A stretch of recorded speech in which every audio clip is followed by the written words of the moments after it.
अस्सलाम वालेकुम। वालेकुम सलाम।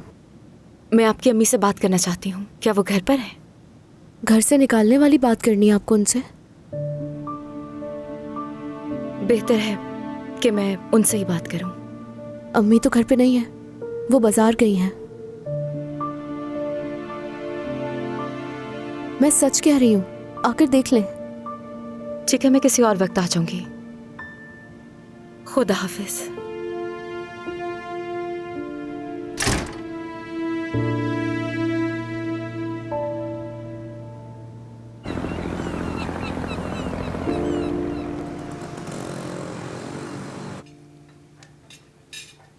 वाकई बाबा, मैं सुरैया के भाई को भी जानता हूँ, बहुत अच्छे लोग हैं ये।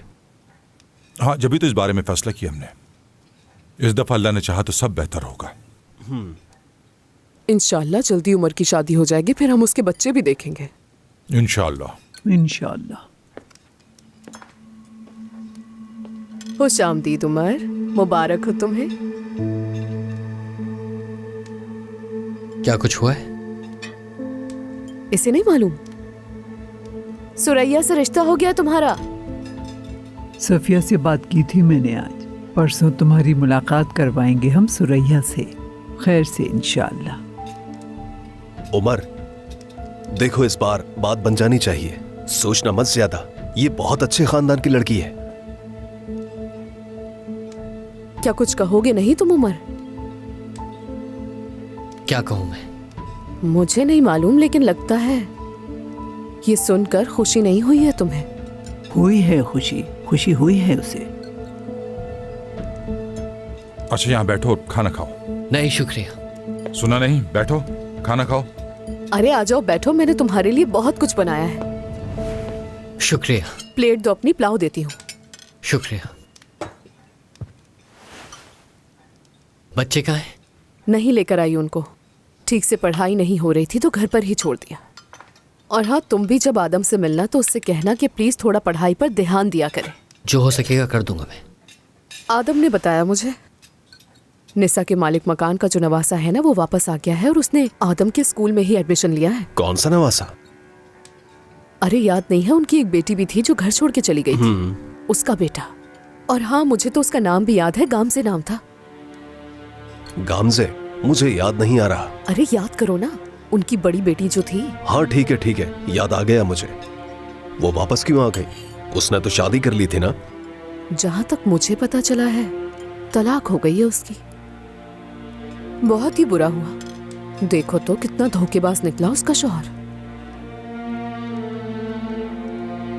लोगों के पैसे लेकर भागा हुआ है वो। खाने के टेबल पर बैठकर लोगों की बुराइयां करना इस घर की तहजीब नहीं है। अरे मुझे अच्छी तरह याद है, उसने आज तक किसी की बात नहीं मानी। बहुत ही जिद्दी औरत है वो गामजे। आपको याद नहीं है दादी? नहीं बेटा, मुझे याद नहीं। ओ, तुम भी जाने दो। अरे कैसे भूल सकती हैं आप दादी? उसने अपने माँ बाप के खिलाफ जाके शादी की थी, आपको याद नहीं है क्या? और फिर उसने अपने माँ बाप से कोई ताल्लुक नहीं रखा। और वो बेचारी नूर खान, कितने अरसे उसने अपने बीमार बाप की अकेली खिदमत की। और वो गामजे, उसने तो पलट के पूछा तक नहीं किसी को। अल्लाह ऐसी औलाद किसी को ना दे। हर किसी की अपनी जिंदगी है और हमें जज करने का कोई हक नहीं।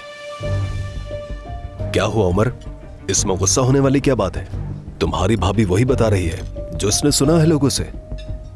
जितने लोग इस मेज पर मौजूद हैं, क्या उन्हें मालूम है कि उसके साथ क्या हुआ है? नहीं मालूम ना।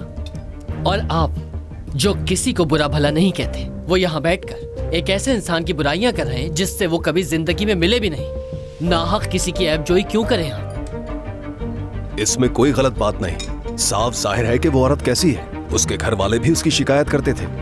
मुझे समझ नहीं आ रहा कि आखिर उस औरत की हिमायत में तुम इतना क्यों बोल रहे हो। बस करो अब, बहुत हो गया, चुप हो जाओ। नहीं बाबा, मुझे समझ नहीं आ रहा कि इसका उससे क्या लेना देना, जबकि इसके लिए एक अच्छे खानदान की लड़की ढूंढी गई है। सुरैया, ये हमारे लिए कितनी खुश नसीबी की बात है। इस तरह हम सबके साथ बैठकर तुम्हें अपने आने वाले अच्छे दिनों के बारे में सोचना चाहिए। और तुम क्या कर रहे हो? ऐसी औरत की हिमायत कर रहे हो जिसे तुम जानते भी नहीं। पागल हो गए हो क्या? कहाँ जा रहे हो? इतना गुस्सा क्यों हो रहा है ये? मुझे तो कुछ समझ नहीं आ रहा। बाबा, खाना तो खा ले। कहाँ जा रहे हैं? बाहर हवा लेने जा रहा हूं मैं।